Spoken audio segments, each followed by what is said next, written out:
It began, as all viral tragedies do, with a video no one thought twice about.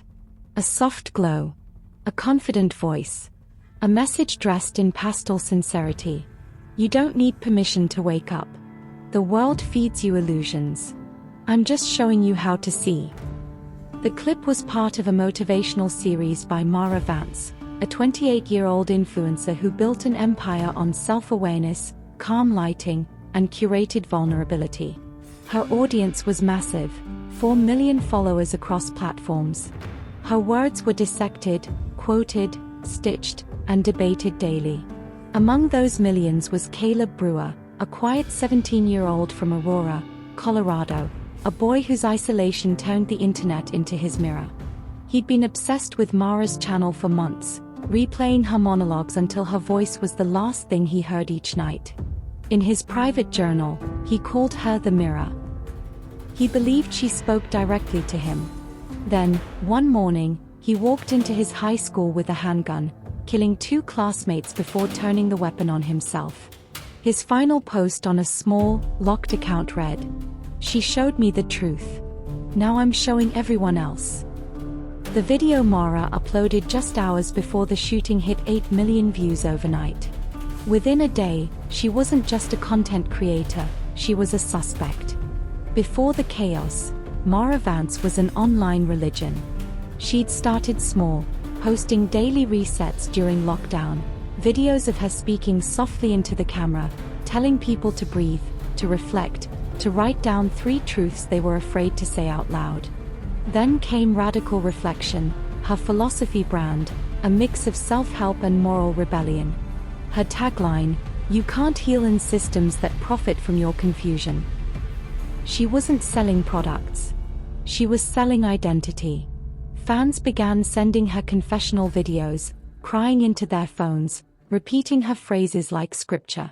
Others tattooed her quotes. Someone even named their newborn Mara. Her rise felt divine, until her influence began to look like control. In private live streams, she'd test how far her words could reach. How deep can truth cut before it becomes dangerous? She'd ask her most loyal followers. They answered with loyalty.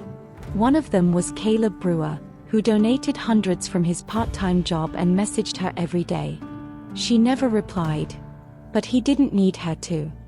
3 months after the shootings, the state of Colorado versus Mara Vance trial began. The charge, reckless incitement contributing to acts of lethal violence. The prosecution called it digital manslaughter, an unprecedented attempt to hold an influencer accountable for her impact. Crowds camped outside the Denver courthouse. Protesters and fans clashed daily, one side chanting she didn't pull the trigger, the other words kill too. Inside, cameras were allowed only for opening statements. Still, the world watched every second. District Attorney Nicole Hart opened the case with calm precision.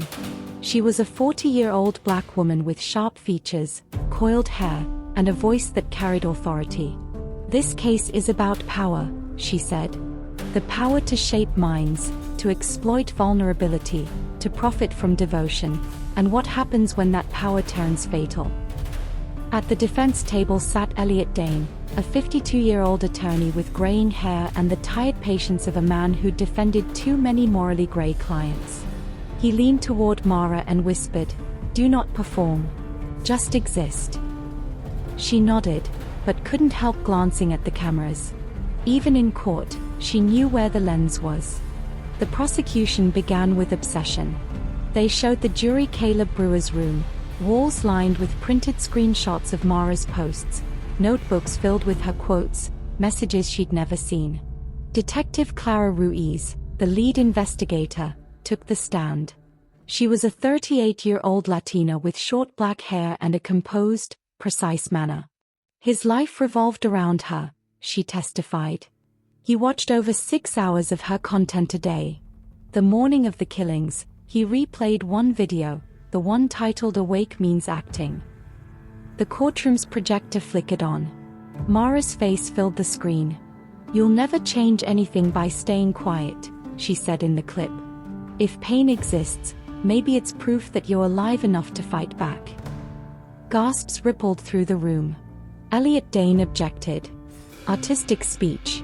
Emotional expression, not instruction. But the prosecutor only smiled. And yet someone took it as a command. The jury scribbled notes. Mara's eyes stayed fixed on the screen, watching herself speak, her own image turned evidence. Outside the courtroom, the trial became its own entertainment. Podcasts titled The Influence Trial, Day by Day hit the top charts. TikTok creators reenacted testimony word for word. True crime YouTubers speculated whether Mara's silence meant guilt or strategy. Some brands even launched hash-free Mara merchandise. Then came the prosecution's star witness, Sasha Keen, 25, a former collaborator who'd co-hosted early live streams before being cut off. She walked into court trembling, neon pink hair half-tied, makeup smudged. Her voice cracked as she described Mara's control behind the scenes. She said chaos was engagement, Sasha cried. The angrier they got, the faster she grew.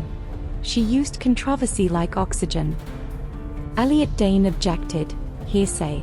Overruled. Sasha continued, she told me once, the truth doesn't trend unless someone bleeds for it. The jury froze. Reporters' pens flew. Mara sat perfectly still, lips pressed tight. Her eyes flickered for the first time. That night, Sasha's testimony was clipped, edited, and viral. 30 million views by dawn. Influence on trial, now influencing again. After weeks of mounting outrage, the defense shifted tone. Elliot Dane dropped his calm detachment and went philosophical. Influence isn't a crime, he told the jury. It's the currency of our time. You don't arrest the sun for causing shadows. He called in Dr. Lila Peretz, a psychologist specializing in social contagion, who explained how online communities create shared delusions, echo chambers of meaning detached from intent.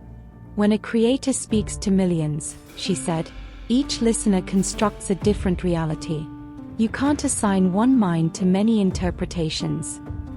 The defense then played an unreleased draft video from Mara's private drive, recorded the night before Caleb's attack. In it, Mara sat in darkness, eyes red, voice small. They keep twisting everything. I say, heal, they say, hurt. Maybe I'm just another noise pretending to matter. No filters, no perfection. Just exhaustion. Even the prosecutor didn't interrupt. The silence after was its own testimony. When Mara took the stand, everyone knew it would decide everything. She spoke slowly, her voice controlled, almost fragile. I didn't tell him to hurt anyone. I told people to think. I was trying to help. Nicole Hart rose for cross-examination. You sell courses about emotional awakening. You profit from every video. You turned confession into content. Do you deny that? Mara hesitated. No one does anything for free anymore. Do you take responsibility for how your words affected Caleb Brewer? Silence. He wrote your name in his blood, Ms. Vance. The courtroom gasped.